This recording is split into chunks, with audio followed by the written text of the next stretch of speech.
Okay, welcome to the show. This is the first episode of Ask Where to Fly, brand new series. You ask questions, I'll do my best to answer them. And yeah, we're gonna talk all about drone news, where to fly, and just have a cool little dialogue. So we're gonna try and make this a weekly segment. Go on Instagram Live, hear your questions, and do our best to answer them. So let's get it started. If you do not already follow us on Instagram, be sure to do that. It is Where2fly, and that's our username. We post beautiful pictures from the drone community. I think it's really awesome to see where everyone flies. I really enjoy posting these pictures and just seeing the different parts of the world that drones have been able to capture through photography. Okay, very first question we got from Jake Thatcher. Thanks for asking about the Where2fly app. Is the comment section coming back? Great question. So for comments on any locations, you can go onto a location, comment on it, you give your feedback, and it will show up on the location. It's a new feature we've added. There's some moderation now, and so we can, I think it'll be cool for the community to be able to talk about the location and have a little dialogue going on there.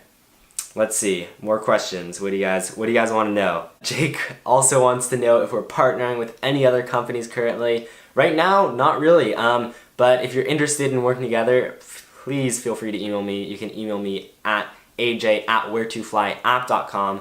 I'll get back to you and maybe we can collaborate. We've had a few collaborations in the past, but we'd be more than willing to do more.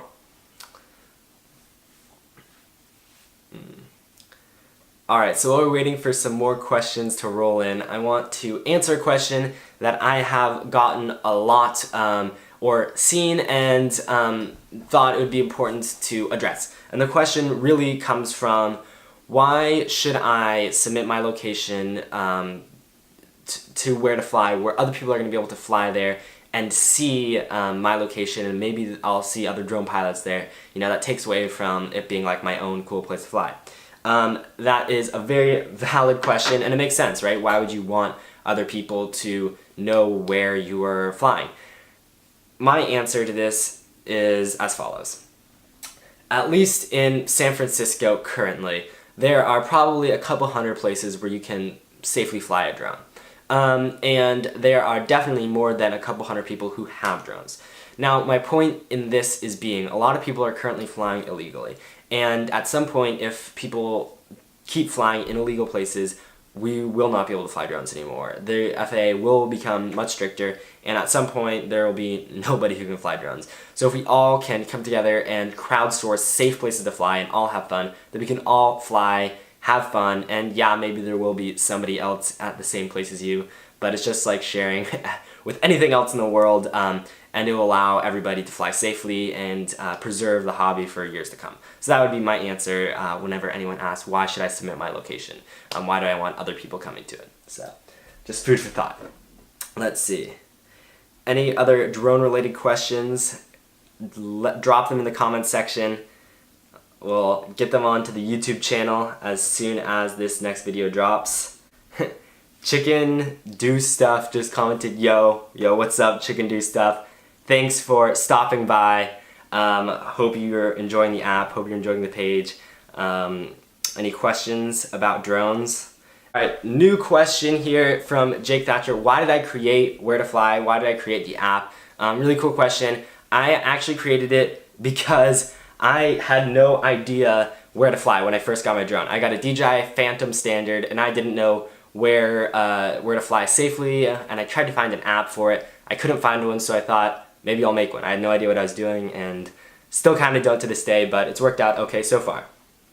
Okay, what do I think about the Army banning DJI stuff? This is from Chickens Do Stuff. Actually, I'm not super familiar with the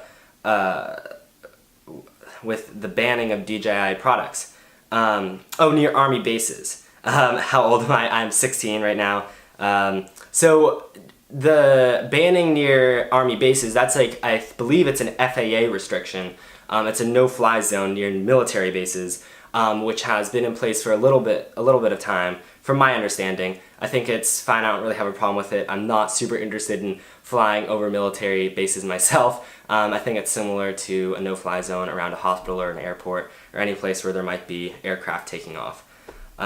Yeah. So Chickens Do Stuff said that he thinks they said something about since DJI is a Chinese company, there are security issues. That's actually really interesting. I haven't actually, I'm not super educated on this, so I don't want to say anything that I don't really know, but I'll have to look into that. I guess maybe because it's not a, yeah, I have no really understanding of what that is about. I don't know if that's recently, but yeah. Just from KCH_04 just said, "What's up, Drone Master here. Thank you for joining." Thoughts on racing drones? Again, from Chickens Do Stuff. Great question. And do I fly? Personally, I've only flown FPV a few times. I'm not very good at it. I think it's pretty fun. I'm not the best at it by any means. Actually, I'm pretty bad at it. Maybe that's why I haven't flown anymore.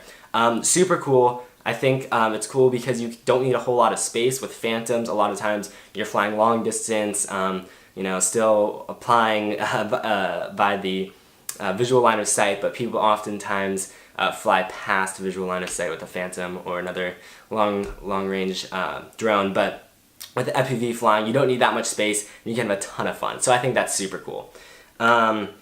And yeah, I think racing has also a lot of potential to become more of like an esport, how that's becoming much more popular, the whole esport game, and it's becoming a lot more, there's getting a lot more notoriety for that. There's like money and cash prizes involved now. So I wouldn't be surprised if, you know, in the next 10 years, drone racing becomes just as popular as some esports have become to this day.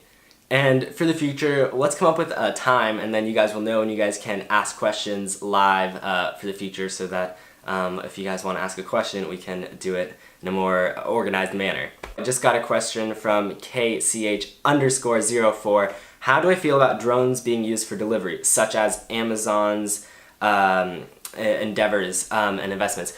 Really interesting question, actually. I wrote a research paper on this not too long ago, and I think it's very fascinating. I do think there's a lot of roadblocks that Amazon and anybody who wants to use drone delivery will have to overcome. As of now, the FAA doesn't let a drone fly over a populated area, so that basically outlaws any drone from doing an autonomous drone delivery. But in the future, the technology is getting really close to be able to do drone delivery, especially in cities, and at a cost-effective rate. So if we see legislation change, I think that drone delivery could become something very feasible that we could see in our, you know, in the next 10, 15 years. You know, I think I wouldn't be surprised in more urban areas where there's people packed much closer together. So thanks for asking that question. Really good question. If we get any more rolling in. Okay, we got one more question here. Again, by Chickens Do Stuff. Did you develop the app or pay someone to do it? Great question, thanks for asking. So I actually, when developing the app, like I said, I had very little experience coming into this, and I looked at hiring a development shop to do it. It really wasn't in my budget. I don't charge for the app, it's totally free as of now. It's supported just by my bank account, which is growing smaller by the day, so I'd love to figure out a way to start monetizing the app to pay for itself. But I ended up kind of going with a mixture of a few different things. So I paid a developer to do some portions of developing the app, such as scraping locations off of state and local park databases. But then building the app itself, I used some open sourced pieces and kind of put it together on a very low budget. And that's why it's, you know, not as maybe seamless or bug-free as it could have been if I spent $40,000 or $50,000 developing the app. But I built it for a couple $1,000s just to get it out there for the drone community. Thank you guys so much for watching. That was the very first episode of Ask Where to Fly. It's going to be a weekly show. We're going to publish it the day, the time that we do this live show. Not really sure yet. But anyway, thanks again for watching, and I'll see you guys next time. Bye.